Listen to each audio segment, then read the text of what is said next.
18 horas.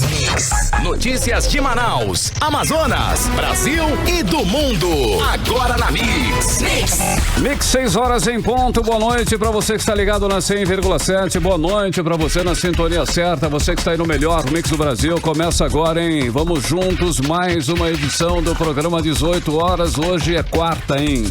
Quarta-feira, 22 de setembro, o ano é 2021. Karime Leão, boa noite, tudo bem? Olá, Carlão, boa noite, tudo certinho. Tudo bacana. Muito boa noite para você sintonizado aqui em 100,7.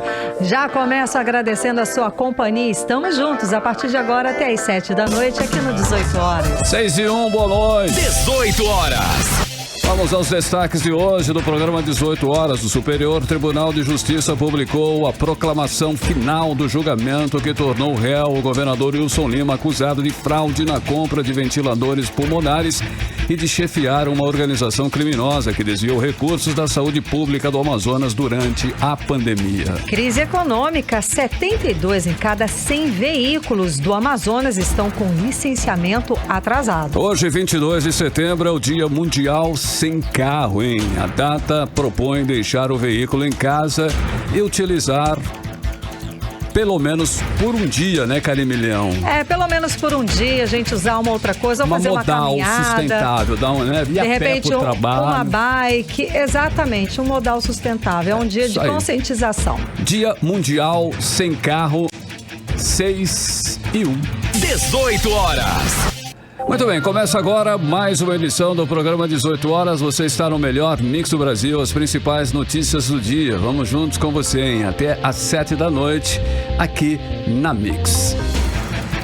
E atenção para esse dado, 72 em cada 100 veículos do Amazonas estão com licenciamento atrasado. Nessa situação, estão nada menos que 751 mil veículos dos cerca de 1 milhão existentes aqui no estado do Amazonas. E pela legislação, esses veículos estão proibidos de circularem nas ruas, Karine. Pois é, Carlão, esse é o maior número de veículos em situação irregular de todos os tempos e, claro, gente, reflete a crise econômica que passa o país, em particular aqui o nosso estado do Amazonas, com recorde de desempregados e queda na renda da população. São veículos que acumulam débitos com o pagamento do IPVA, seguro, DPVAT, com a taxa de licenciamento anual. E para tentar facilitar aí que os proprietários regularizem a situação, o Detran passou a aceitar o pagamento das taxas e serviços via Pix. Até parece, né, não sei gente, se facilita o quê, não né? adianta nada, é igual o cara da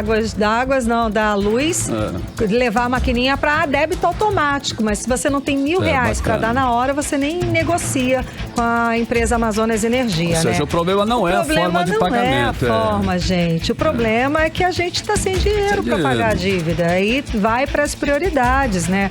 Entenda, todo mundo está passando pela mesma situação. Inflação chegando a 2 dígitos, quase 10%. O dinheiro cada vez mais escasso, o desemprego crescente. As pessoas estão sem dinheiro para fazer pagamentos como essas taxas do Detran. Tem que fazer? Tem, mas a gente vai eleger. Ou paga a taxa, gente, escolher. Ou põe comida na mesa. Tá quase desse jeito, né?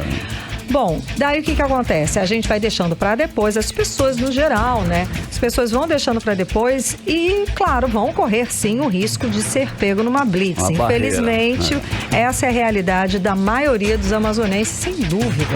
Karime, manter as contas em dia hoje é um privilégio de poucos ou talvez pouquíssimos. Eu não conheço. Né? Você conhece alguém que não tem uma dívida, um boleto em aberto? Manter ali em dívida, em dia a dívida, realmente, hoje em dia não está fácil. Os números recordes da inadimplência estão aí para confirmar o que estamos falando, Karime Leão. Muitos estão sem dinheiro para pagar a conta de luz, a conta de água e mesmo para colocar a comida na mesa. Infelizmente, é uma situação de crise para a maioria de nós, né, dos brasileiros. A esperança é que esse quadro mude, mas o que a gente vê, né, aí na economia, a tendência, né, dessa situação é se manter ou, infelizmente, mesmo se agravar, né, Karine? Apertem os cintos, não é? Apertem os cintos e vambora. Bora. 18 horas. E o Superior Tribunal de Justiça publicou a proclamação final do julgamento que tornou réu o governador Wilson Lima, acusado de fraude na compra de ventiladores pulmonares, de chefiar uma organização criminosa que desviou recursos da saúde pública do Amazonas durante a pandemia. A decisão foi unânime. Também viraram réus nesse processo o vice-governador Carlos Almeida Filho e mais 12 pessoas, entre servidores públicos e empresários do Amazonas. A reportagem sobre esse assunto é de Odinei Araújo. O site do Superior Tribunal de Justiça já publicou todas as decisões sobre o julgamento da ação 993, que tornou réu o governador e o vice-governador do Amazonas, servidores públicos e empresários, por crimes cometidos na compra de respiradores pulmonares inadequados para pacientes graves com Covid-19. O superfaturamento na compra de 28 ventiladores causou um prejuízo de mais de 2 milhões de reais aos cofres públicos, segundo o Ministério Público Federal. O preço de mercado de um respirador na época era cerca de 17 mil reais, mas os itens foram comprados pelo governador Wilson Lima por mais de 100 mil reais cada um. Segundo a proclamação final, o governador do Amazonas teria atuado diretamente para que o empresário cuidasse dos procedimentos para a compra dos respiradores. Agora réu, o Wilson Lima vai poder requerer, por meio de sua defesa, nova produção de provas para um novo debate. É o que explica o promotor de justiça e professor universitário Flávio Silveira. Após essa fase, a fase do recebimento da denúncia, que foi uma decisão, na verdade, uma decisão colegiada, né? As partes, né, acusação e defesa, vão poder fazer requerimentos probatórios, novos requerimentos de produção de prova, né? Perícias contábeis, perícias documentais, etc. Né? Prova testemunhal também. Né? E após a produção desse material probatório já perante o próprio STJ, né? Os autos novamente virão para debate, virão as alegações finais da acusação e das defesas, né? E novamente o STJ vai se reunir, né? A Corte Especial vai se reunir novamente e vai exarar uma nova deliberação acerca da culpa ou da inocência dos envolvidos nessa situação. O promotor também explica que essa é a primeira instância do processo. Isso tudo por conta do foro por prerrogativa de função, que é aquele chamado foro privilegiado, né? Acontece que o próprio STJ vem entendendo em decisões anteriores que se ele, no caso, não julgar a pessoa até o fim do seu mandato, encerra a sua competência e os autos, novamente, na verdade, os autos serão remetidos à primeira instância da Justiça Estadual ou da Justiça Federal, conforme for o caso. De acordo com o site do Superior Tribunal de Justiça, a Corte Especial por unanimidade tornou réus o governador Wilson Lima, o vice-governador do Amazonas, Carlos Almeida Filho, e outras 12 pessoas, entre elas o ex-secretário de Saúde, Rodrigo Tobias, os servidores públicos e empresários Alcineide Figueiredo Pinheiro, Daiana Priscila Mejia de Souza, João Paulo Marques dos Santos, Perseverando da Trindade Garcia Filho, Ronald Gonçalo Caldas Santos, Cristiano da Silva Cordeiro, Fábio José Antunes Passos, Luciane Zufo Vargas de Andrade, Luiz Carlos de Avelino Júnior, Márcio Souza de Lima e Gutenberg Leão Alencar. Por outro lado, o colegiado rejeitou a denúncia contra a ex-secretária de Saúde, Simone Papais, e contra o servidor Flávio Cordeiro. Nesses dois casos, os ministros entenderam que não tinham provas suficientes para admitir a acusação. O STJ também determinou o arquivamento das investigações sobre o jornalista Jefferson Coronel, Renata de Cássia Dias Mansur e Rubens Gustavo Siqueira. O relator também não aceitou desmembrar o processo em relação aos réus que não têm prerrogativa de foro. Cópia do processo foi enviado à Justiça do Amazonas.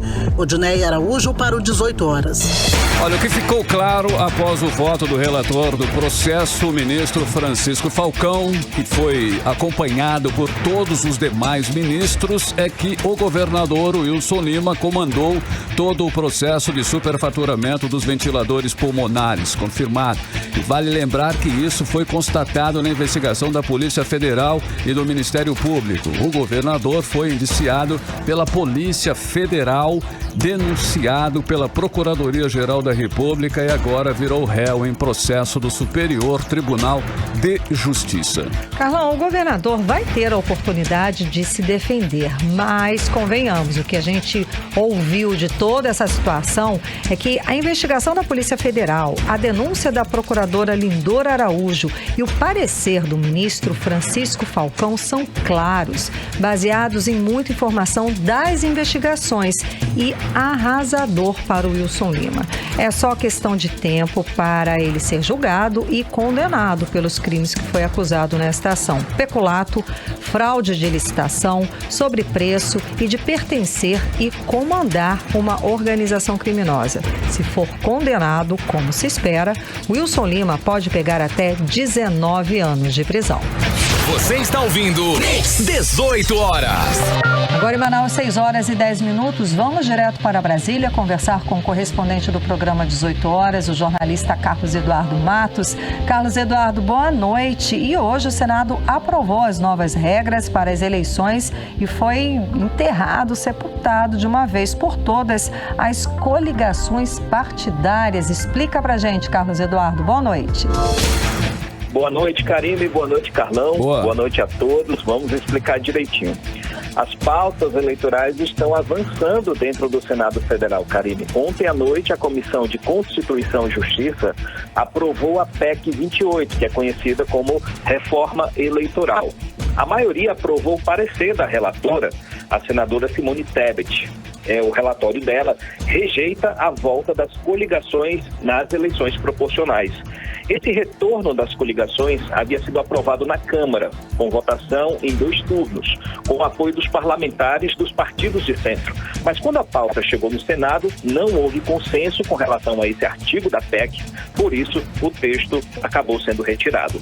Com a rejeição na CCJ, o retorno das coligações partidárias é um assunto praticamente encerrado no Congresso Nacional.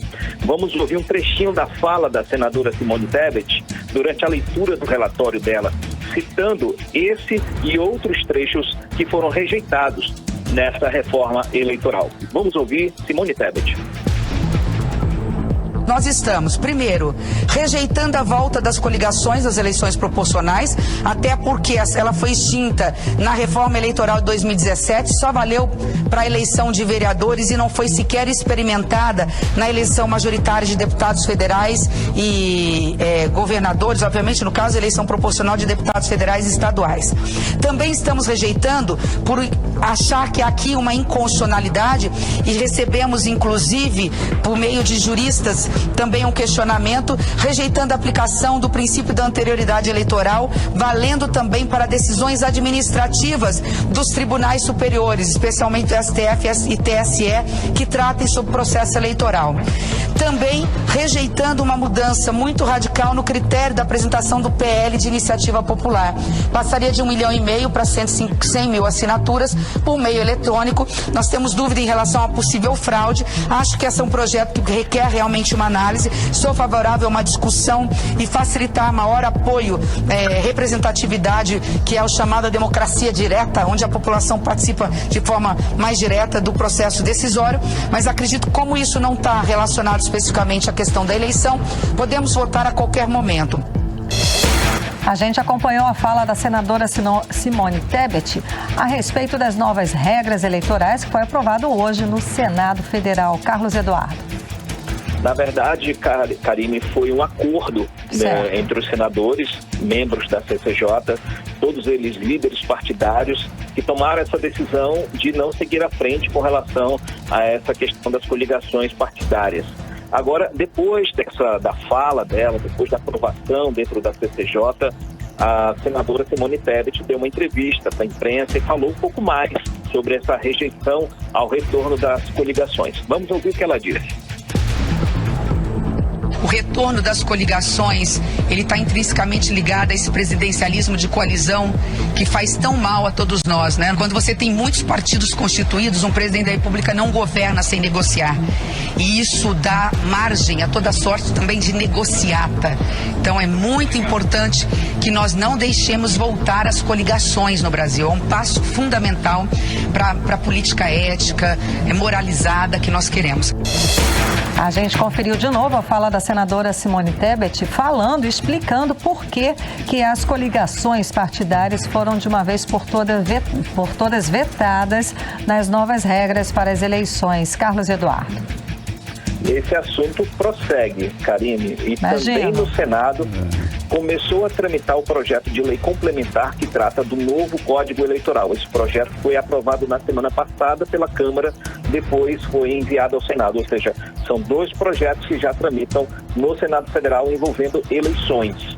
Esse novo Código Eleitoral reúne praticamente toda a legislação eleitoral, incluindo aquela questão polêmica da quarentena para policiais, magistrados, militares, membros do Ministério Público. A gente explicou aqui na semana passada quem é servidor público dessas áreas da segurança pública, do judiciário, teria que abandonar a carreira de servidor público e esperar 4 anos para então disputar uma eleição, passar a disputar um cargo eletivo. Então, esse projeto inicialmente foi rejeitado, depois ele foi aprovado em segundo turno na Câmara e agora foi para o Senado com esse texto aprovado. Chegando no Senado, esse assunto já está repercutindo. Tudo indica que a quarentena deve passar na CCJ. De 4 anos? Perdão, Carlos Eduardo, de 4 anos mesmo? 4 anos. 4 anos. Inicialmente eram 5. Esse assunto esse número foi derrubado, né? Essa questão da quarentena foi derrubada. E logo depois, o Centrão, né? Os partidos Centrão entraram com outro projeto, um destaque ao projeto que acabou sendo aprovado pelos parlamentares de apoio, né? Da oposição, com maioria ali apoiando quarentena de 4 anos. Então, esse destaque, junto com o texto básico, foi para o Senado e agora esse assunto segue no Senado. Mas ele ainda vai ser discutido na CCJ do Senado. Então, mas aí já procuramos os parlamentares, alguns senadores, para saber a opinião deles. E aí, passa ou não passa? Então, foi essa pergunta que eu fiz para o senador Humberto Costa, que é o do Partido dos Trabalhadores do Estado de Pernambuco. Vamos ouvir o que ele disse sobre essa questão da quarentena. Eu acho que cabe, que é necessária, que é fundamental que seja aprovada. Naturalmente não para vigorar agora, mas para as próximas eleições. Eles são parte de um Estado que tem toda uma característica diferenciada, porque tem um exercício de poder importante, são autorizados inclusive a utilizar armas, podem usar a função que tem para perseguir ou para buscar objetivos políticos do seu interesse. Então, eu acredito que é uma coisa necessária, sim. Agora a gente acompanhou a fala do ministro Humberto Costa sobre a quarentena, defendendo a quarentena. Mas ele falou, Carlos Eduardo, que não seriam para as próximas, seriam para a próxima, ou seja, não seria não seria agora para 2022, pleito. Não é? Seria para a próxima. Exatamente. Certo. Exatamente. Na verdade, esse projeto ele tem um alvo, chama-se Sérgio Moro.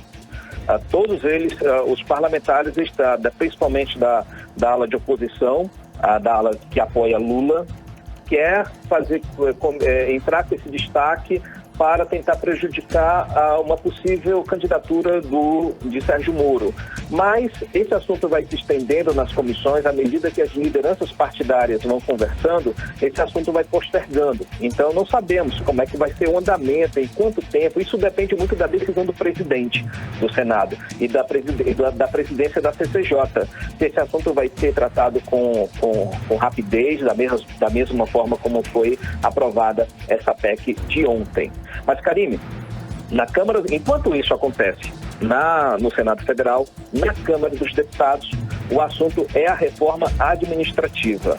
A PEC 32, que faz uma série de mudanças na lei que rege o serviço público, deve ser votada hoje na comissão especial.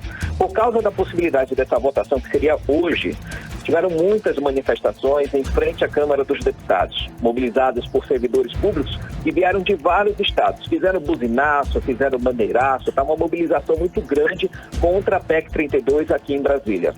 Há diversos pontos divergentes nessa reforma. Um deles é que a reforma não inclui os militares, que são base de sustentação do presidente Jair Bolsonaro. O Amazonas tem um parlamentar integrante nessa comissão especial. É o deputado federal capitão Alberto Neto, que é da ala governista. Ele apresentou uma emenda para tentar incluir os servidores do Ministério Público e do Poder Judiciário nessa reforma, mas não falou nada com relação aos militares. Volto com vocês, Karine e Carlão. Boa noite, Carlos Eduardo, direto de Brasília. Muitíssimo obrigada pela participação. Boa noite, bom trabalho. Um abraço, gente. Até mais. Tchau, abraço. Tchau. 6 horas e 20 minutos e você está no melhor mix do Brasil. 18 horas. E hoje o governo do Amazonas atualizou o decreto com as restrições de combate à pandemia de Covid-19. A nova determinação aumenta o número de pessoas em eventos e liberou postos e lojas de conveniência para o funcionamento por 24 horas, Karine. Olha aí. Pois é, Carlão, isso tudo foi declarado durante coletiva, que foi anunciado ainda o número de pessoas que vão poder assistir ao jogo entre Brasil e Uruguai na Arena da Amazônia no dia 14 de outubro. Para quem for acompanhar essa partida, a exigência é de vacinação completa contra a Covid. A repórter Júlia Gomes explica mais detalhes sobre o assunto pra gente. Vamos acompanhar. O novo decreto entra em vigor nesta quinta-feira, dia 23. Entre as mudanças estão capacidade para realização de eventos de até 500 pessoas, com ocupação permitida de 75% dos espaços onde serão realizados, sem pista de dança e com a entrada liberada a partir da apresentação do cartão de vacina com pelo menos uma dose da vacina contra a Covid-19. A quantidade de músicos no palco não foi especificada pelo governador Wilson Lima e está condicionada ao distanciamento de 1,5 metro, uso de máscara e álcool em gel. Outra medida de flexibilização das restrições em combate à pandemia está a autorização para o funcionamento de postos de combustíveis, lojas de conveniências e supermercados pelo período de 24 horas. Ainda durante a coletiva de imprensa no Centro Integrado de Comando e Controle, na zona centro-sul da capital, o governador Wilson Lima também falou sobre a realização do jogo entre Brasil e Uruguai pelas eliminatórias da Copa do Mundo de 2022, que acontece no dia 14 de outubro aqui na cidade. Ele informou que o público liberado para assistir ao jogo será de 12 mil pessoas, sendo 8 mil pagantes e 4 mil convidados e homenageados. O governador anunciou a exigência da vacinação completa contra a Covid, com 2 doses ou a dose única para o público que for acompanhar a partida. Essa é a primeira eliminatória desde o início da pandemia da seleção brasileira que haverá público, portanto, um momento muito significativo para o estado do Amazonas, que todos sabem da dificuldade que nós passamos com o pico da pandemia. Então isso vai ser um marco para o estado e também vai servir de parâmetros para a realização de outros eventos. Importante a participação do estado, até por conta do cenário de Covid que a gente vive. Então, por isso, nós vamos ter uma estrutura de segurança pública, uma estrutura de segurança sanitária e uma estrutura de trânsito para controlar a entrada na Arena da Amazônia. Segundo o governador, a presença de público é possível devido ao avanço da vacinação contra a Covid-19 e a redução do número de casos da doença em todo o estado. A partida é organizada pela Confederação Brasileira de Futebol, com apoio do governo do Amazonas. A confederação é responsável pela comercialização dos ingressos. No jogo entre Brasil e Uruguai, serão cumpridos os protocolos sanitários de segurança para evitar a proliferação do novo coronavírus. De acordo com o governo do Amazonas, será montado um centro de monitoramento para o jogo. O estado também trabalha para que no dia da partida sejam disponibilizadas 4 entradas de acesso. Júlia Gomes para o 18 horas. Mix. Olha, a Fundação de Vigilância em Saúde do Amazonas atualizou o boletim epidemiológico da rabdomiólise, conhecida popularmente como a doença da urina preta. Já são 78 casos suspeitos. O número já é o maior registrado no estado do Amazonas. Quem traz os detalhes sobre o assunto pra gente agora é o repórter Hector Silva. A Fundação de Vigilância em Saúde do Amazonas, doutora Rosemary Costa Pinto, atualizou nesta terça-feira o cenário de rabdomiólise no Amazonas. Em todo o estado, já são 78 casos suspeitos da síndrome, sendo 63 em investigação epidemiológica e 15 descartados. Dos 9 casos em investigação epidemiológica, 5 são de Itacoatiara, 3 de Manaus e 1 de Itapiranga. Os pacientes de Manaus são 2 homens de 18 e 39 anos e uma mulher de 30 anos. Já os casos de Itacoatiara são 3 homens de 28, 32 e 43 anos e 2 mulheres de 46 e 33 anos. O paciente de Itapiranga é um homem de 27 anos. Dos 78 casos suspeitos da síndrome, 10 pessoas seguem internadas, sendo 9 de Itacoatiara e 1 de Itapiranga. Todos os pacientes estão estáveis. De acordo com a diretora-presidente da FVS, Tatiana Amorim, o surto da doença segue em investigação. As investigações continuam, tem uma equipe, força-tarefa, estudando, analisando tanto o ambiente, o ecossistema, como também a investigação dos casos, sobretudo o envio das amostras para análise e identificar as toxinas que estão aí presentes nesse pescado de vida livre e que possam estar aí contaminados e adoecendo as pessoas. O Amazonas tem um histórico de surtos anteriores com a rabdomiólise, que ocorreram em 2008 e 2015. No primeiro ano, foram registrados 27 casos e em 2015 foram 74. A primeira morte pela doença registrada no estado foi este ano. No dia 28 de agosto, a auxiliar de serviços gerais Maria de Nazaré Monteiro faleceu e a FVS declarou como causa da morte a doença. Apesar da morte, o médico infectologista da Fundação de Medicina Tropical, Antônio Magela, acredita que pode ter sido outro fator, além da doença, que causou a morte. Complicações mais temidas em um paciente que tem rabdomiólise é insuficiência renal, é uma alteração grave da função dos rins, que pode deixar o paciente em condição de risco, assim como complicações cardíacas, que podem causar disritmia. Por isso, a necessidade de o diagnóstico ser precoce e o tratamento também ser o mais precoce possível. Nos surtos anteriores, não foram identificados óbitos. Tivemos sim, agora em 2021, o relato de um óbito, mas nós não temos uma certeza plena, uma certeza absoluta que tenha sido causado diretamente pela rabdomiólise. Ou se a paciente tinha ou não algum outro fator, nós chamamos de comorbidade, que possa ter também contribuído. Então, a rabdomiólise pode ter sim uma ação direta ou também uma ação indireta com relação ao óbito dessa paciente, especificamente agora no ano 2021. Hector Silva para o 18 horas. 18 horas. Olha, ainda hoje aqui no 18 horas, hoje 22 de setembro é o Dia Mundial Sem Carro, hein? A data propõe deixar o veículo em casa e utilizar por pelo menos um dia um modal sustentável como a bike, né? A bicicleta, por exemplo. É o nosso assunto em instantes, logo depois da playlist do 18 horas. 18 horas. E agora nós vamos saber aí a previsão do tempo e temperatura para esta noite. Também à noite, não? Hoje é a noite de quarta-feira e a madrugada de quinta-feira. Tempo e temperatura com Karime Leão. Previsão do tempo. Carlão, segundo informações do Climatempo, a previsão é de pancadas de chuva durante a noite e a madrugada, tá? A mínima prevista é de 24 graus, a máxima pode chegar a 33 graus. As chances de chuva são de 67% e a umidade relativa do ar fica entre 42%, podendo chegar até 83%. Bom, e o Instituto Nacional de Meteorologia informou na terça-feira que a previsão do tempo é de chuva para os próximos meses, no norte do país até o fim do ano, Carlão. É isso aí, Karime Leão. Pode acontecer por conta de algumas condições climáticas relacionadas ao fenômeno climática La Niña. É a famosa, né? La Niña. Sim, sim. Vamos saber mais aí sobre o assunto com o repórter Hector Silva.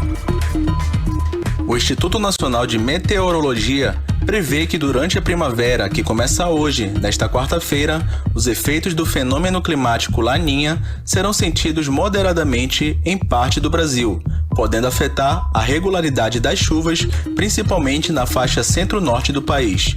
A informação foi dada pela meteorologista e coordenadora geral de Meteorologia Aplicada, Desenvolvimento e Pesquisa do INMET, Márcia Seabra, que apontou a alteração da regularidade das chuvas na região ao aumento da temperatura. No início da série era uma tendência de temperaturas abaixo da média e que agora estão para cima da média. Na região norte, a gente tem uma tendência aí de 1,5 grau acima da média.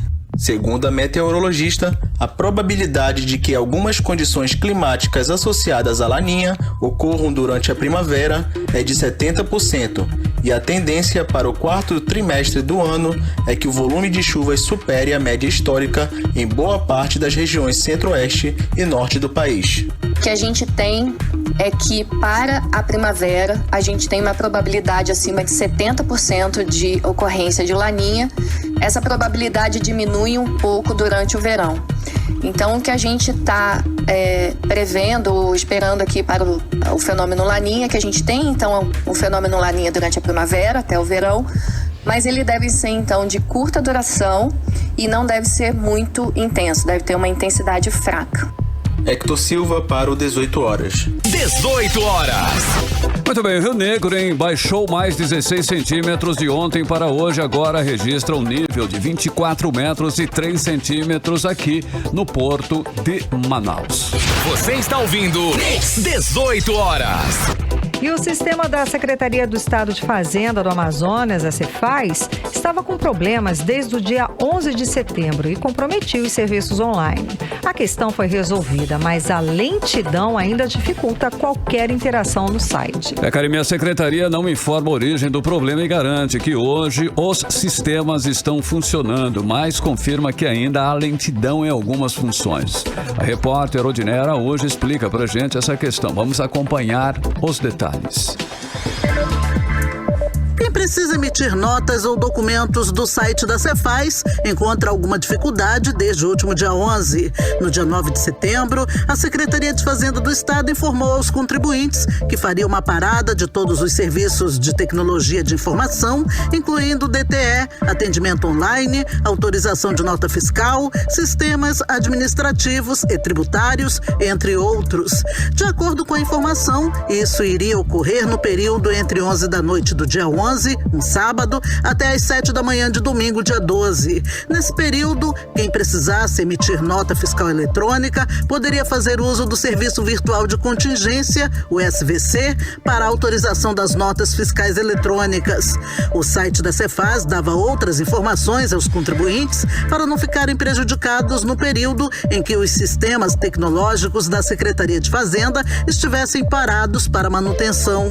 Acontece que na segunda-feira, dia 13, um novo aviso no site da Cefaz informava que desde a manhã daquele dia vinha enfrentando problemas de origem técnica que estavam causando instabilidade e lentidão nos seus sistemas. Ainda conforme a nota, apesar de não haver cenário de indisponibilidade total em nenhuma das aplicações, a instabilidade e a lentidão poderiam comprometer a utilização dos sistemas da Cefaz.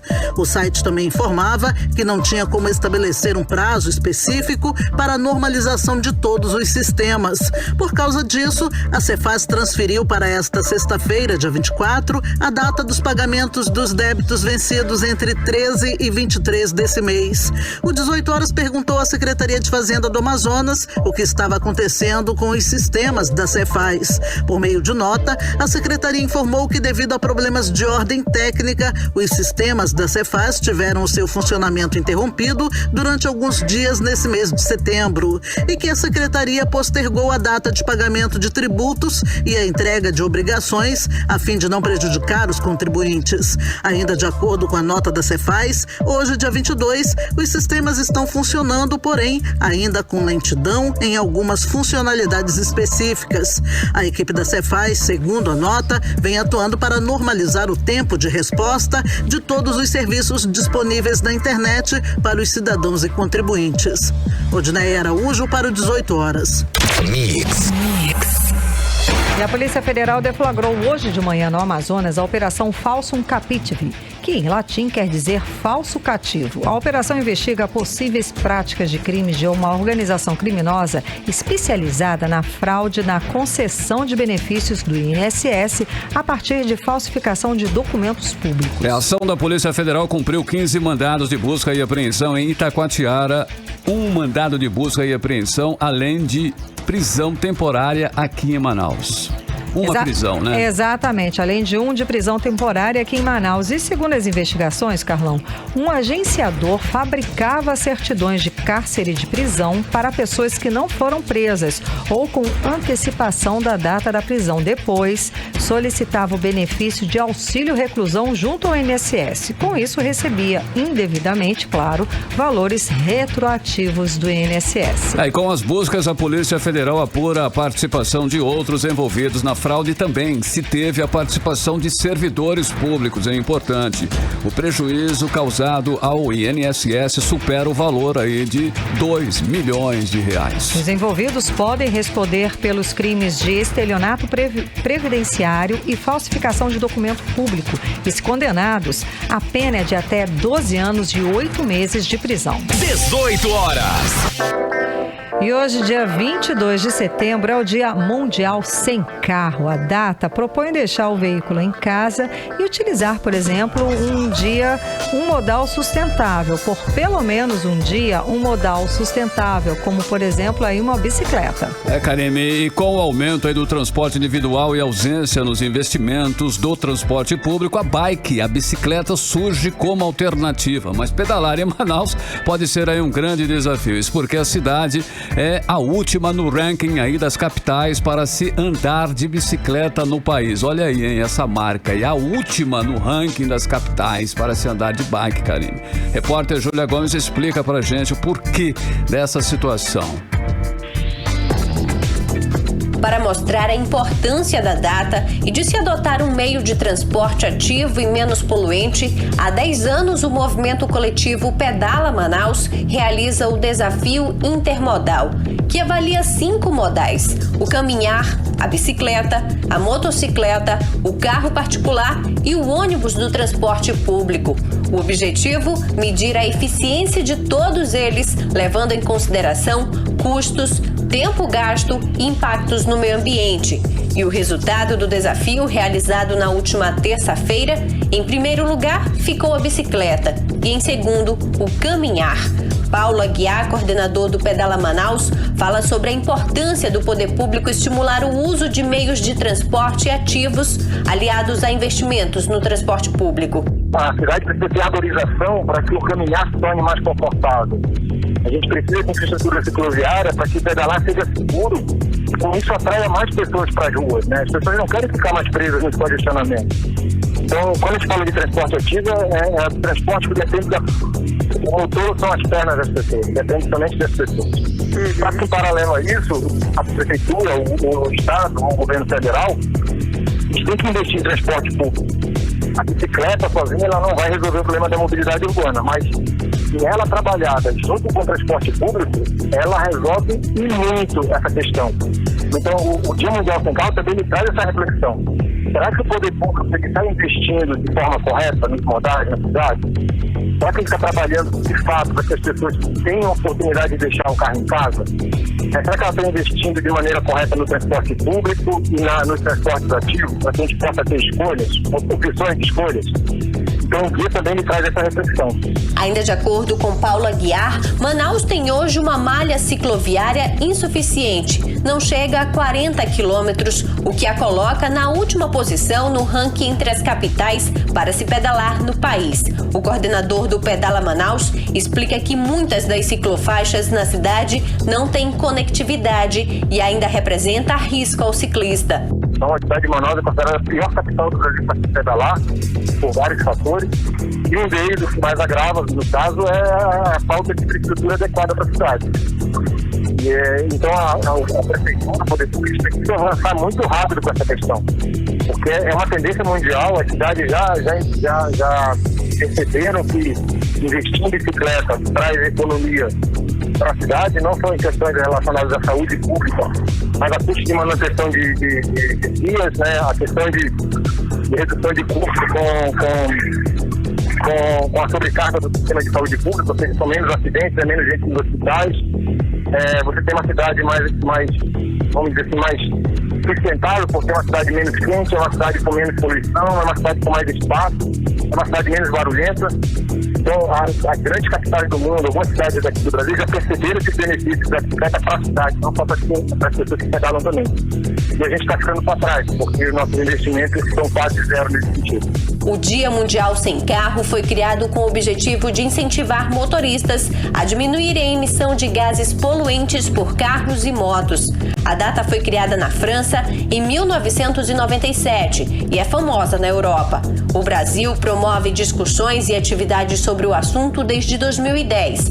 A ideia dos debates é desenvolver um senso crítico na população sobre quanto o gás carbônico liberado pelos veículos pode prejudicar o meio ambiente e a saúde humana. Júlia Gomes para 18 horas. 18 horas. Olha, o casal Jordana Azevedo Freire e Joabson Agostinho Gomes, suspeitos de serem responsáveis pelo assassinato do sargento do Exército Brasileiro Lucas Ramon Silva Guimarães, passaram a noite de ontem e o dia de hoje na delegacia especializada em homicídios e sequestros. Hoje, eles fizeram um exame de corpo de delito para serem encaminhados para uma audiência de custódia. Exatamente, Carlão. E agora vamos saber mais informações, as informações mais recentes sobre esse caso com o repórter Hector Silva.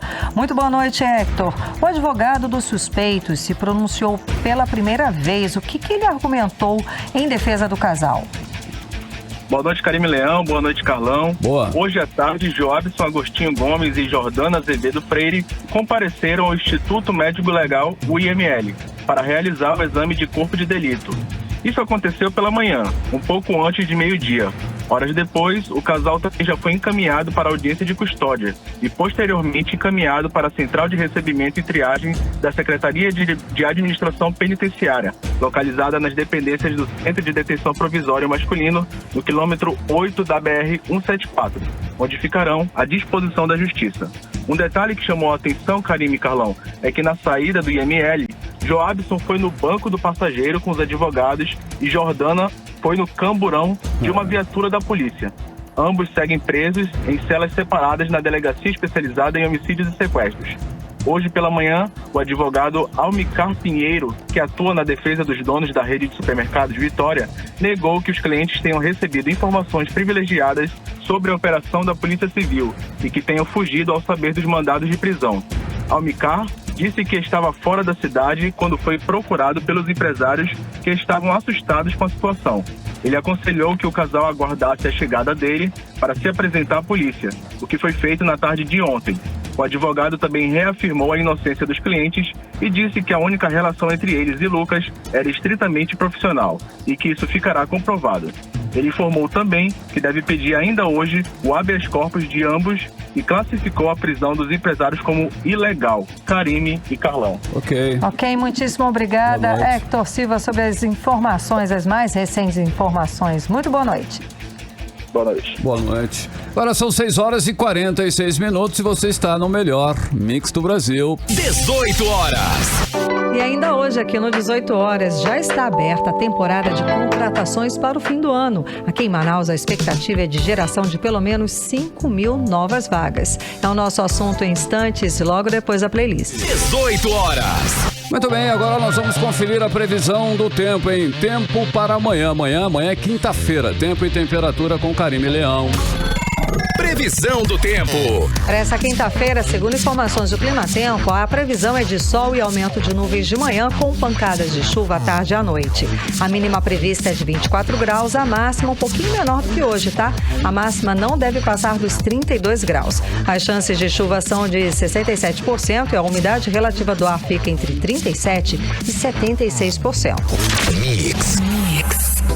Olha, o dia 21 de setembro é o Dia Nacional da Luta da Pessoa com Deficiência, data criada com o objetivo de conscientizar sobre a importância do desenvolvimento de meios de inclusão das pessoas com deficiência na sociedade. E a mobilidade é um dos grandes problemas das pessoas com deficiência. Por exemplo, fazer um simples passeio aí para turistar na cidade, por exemplo, esconde um problema que afeta milhares de pessoas com deficiência, a falta de acessibilidade.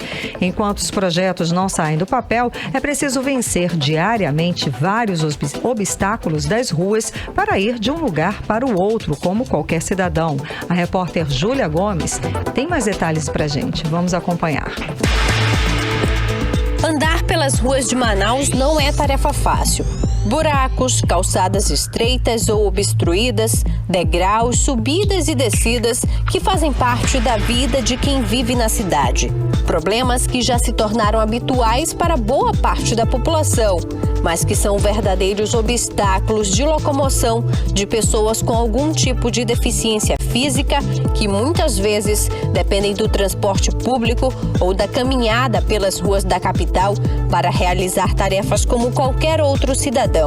O Cristiano Rodrigues é uma dessas pessoas. Ele tem baixa visão e todos os dias enfrenta dificuldades para ir de casa ao trabalho. Eu sou funcionário público, trabalho no KM da Viana, Avenida Brasil, e ali é um sério risco. Já perdi bastante a minha visão, né?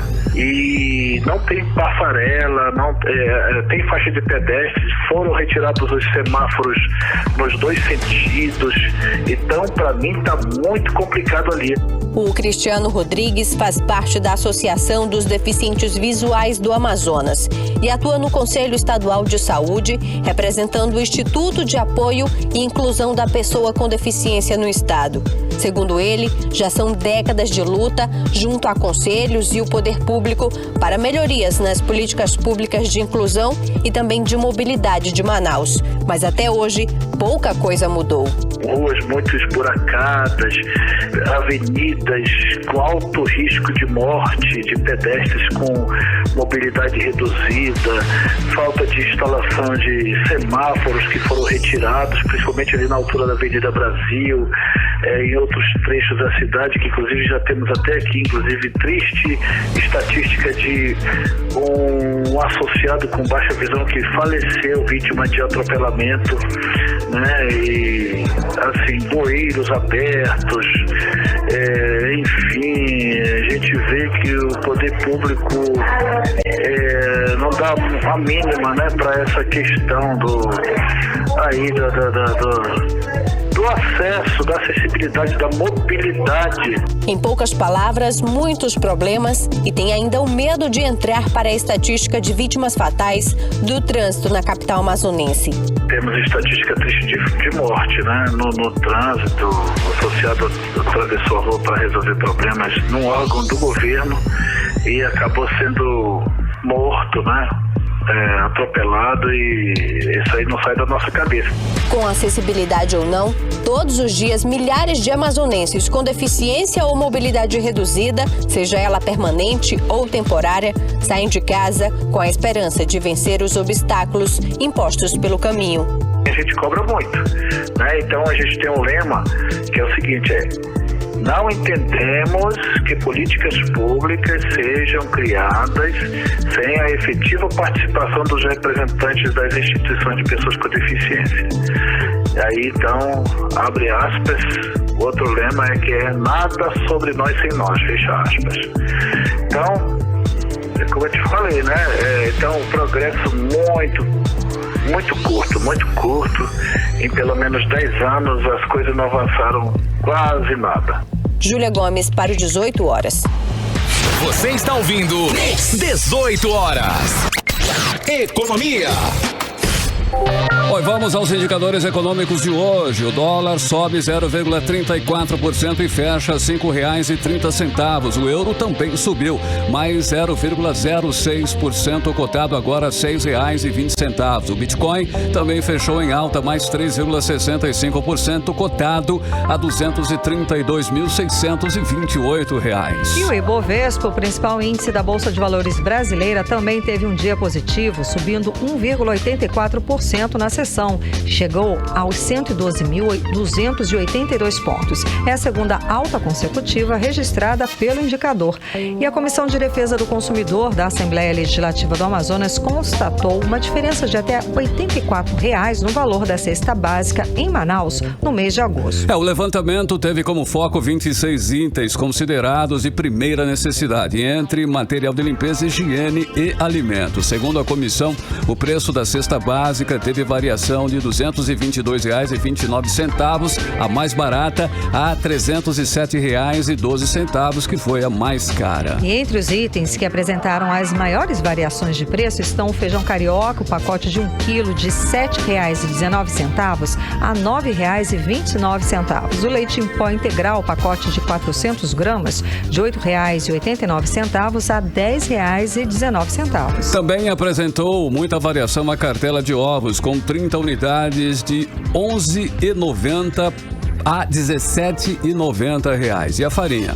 O pacote de 1 quilo variou de R$ 4,29 a R$ 5,79. A pesquisa é realizada mensalmente nos estabelecimentos comerciais aqui da capital Manaus. Carlão, agora a gente vai falar de oportunidade de trabalho. Para quem está à procura de emprego, já está aberta a temporada de contratações para o fim de ano. A expectativa é de geração de mais de 105 mil vagas em todo o país, segundo pesquisa da Confederação Nacional de Dirigentes Lojistas. Karime, aqui em Manaus, o presidente da Câmara dos Dirigentes Lojistas, o Ralph Sayag, espera que pelo menos 5 mil novas vagas sejam abertas até o mês de dezembro, número próximo ao de 2019, período pré-pandemia. Os detalhes nós vamos conferir agora na reportagem de Júlia Gomes. Faltando 3 meses para as comemorações de fim de ano, os setores varejista e de serviços já vêm se preparando para o principal período de vendas com a contratação de novos profissionais. Mas, mesmo com o avanço da vacinação, o pleno funcionamento do comércio e a retomada dos serviços, o cenário ainda é de incerteza, segundo o presidente da Câmara dos Dirigentes Lojistas de Manaus, Ralph Sayag. Isso porque, segundo ele, a instabilidade do mercado afeta diretamente a abertura de novas empresas e, consequentemente, novas contratações. Mesmo assim, ele afirma que a expectativa é a abertura de pelo menos 5 mil novas vagas até dezembro, número próximo ao de 2019, período pré-pandemia. O que a gente está esperando é que nesse semestre ainda sejam abertas, inaugurado outras lojas, se tudo der certo, indo aí para a contratação de lojas novas, de pelo menos mais 2.000 pessoas, e que a gente espera que no final do ano, final de novembro, dezembro, seja contratada mais 3.000 pessoas. Essa é a expectativa, muito, mas o mundo, as coisas, está tudo acontecendo loucuras, ninguém sabe se o dólar vai estourar. Se o dólar estourar, nada disso acontece. Se tiver mudanças radicais de impostos também, isso também não acontece. Então, tudo vai depender dos governos. Se o governo federal, estadual e municipal não atrapalharem a gente, nós vamos conseguir esses 7.000 pessoas para inaugurações e para o final do ano. Expectativa de contratação considerada pequena em relação ao número de lojas na capital amazonense, segundo Ralph Sayag. Boa parte dos empresários prefere pagar hora extra ao invés de contratar mão de obra temporária. Nós temos 36 mil lojas. Se cada loja contratasse um só, estava mais. Mas muitas não vão contratar porque sabem que a demissão, todo o período. Então, acabam aumentando a carga horária do funcionário, pagando hora extra, mas não contrata ninguém. Uma pesquisa realizada em todas as regiões do país pela Confederação Nacional de Dirigentes Lojistas e pelo Serviço de Proteção ao Crédito estima que aproximadamente 105 mil vagas serão abertas no país até dezembro. Segundo o presidente da Confederação Nacional, José César de Alencar, apesar de ser um bom resultado, o número ainda preocupa o mercado brasileiro. É um número bastante importante, relevante nesse momento que o desemprego está em alta no Brasil, mas esse número ele é menos otimista do que a pesquisa realizada em 2019. Então, apesar de ser algo importante para o mercado de trabalho brasileiro, a gente ainda não retomou os patamares de contratação pré-pandemia, o que preocupa ainda bastante a economia brasileira. Júlia Gomes para o 18 horas. 18 horas. 7 horas, 1 minuto, e agora nós vamos atualizar os números da Covid-19 aqui no Amazonas e no Brasil com Karime Leão. E a Fundação de Vigilância em Saúde do Amazonas informa o diagnóstico de 53 novos casos, totalizando para 426.125 os casos aqui no estado do Amazonas. O boletim confirmou uma morte por Covid-19 nesta quarta, elevando para 13.717 o total de óbitos no estado do Amazonas. E no Brasil, de acordo com informações do Ministério da Saúde, o país totaliza hoje 21.200.000 diagnósticos positivos para a Covid, com 591.000 mortes. Agora, em Manaus, 7 horas e 1 minuto, seguimos direto para o editorial 18 horas. Editorial 18 horas. Depois de tantos ataques, a vacina contra a Covid-19 se impõe absoluta contra as mentiras. Em setembro do ano passado, não havia vacina. Em setembro deste ano, temos vacina. O número de casos no Amazonas em setembro caiu 84%. As hospitalizações caíram 93%. As mortes por Covid-19 caíram 80%. Os números foram anunciados hoje pela Secretaria de Saúde do Amazonas. E o secretário Anuar Samad destacou: no ano passado, a população era a mesma, o clima era o mesmo. O que não tinha era a vacina. Por isso, valeu o grito da população. A vacina está comprovadamente salvando milhares de vidas. 18 horas.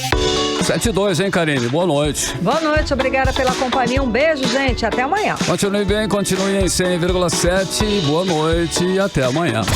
Você ouviu 18 horas. As notícias do Brasil e do mundo. De volta amanhã.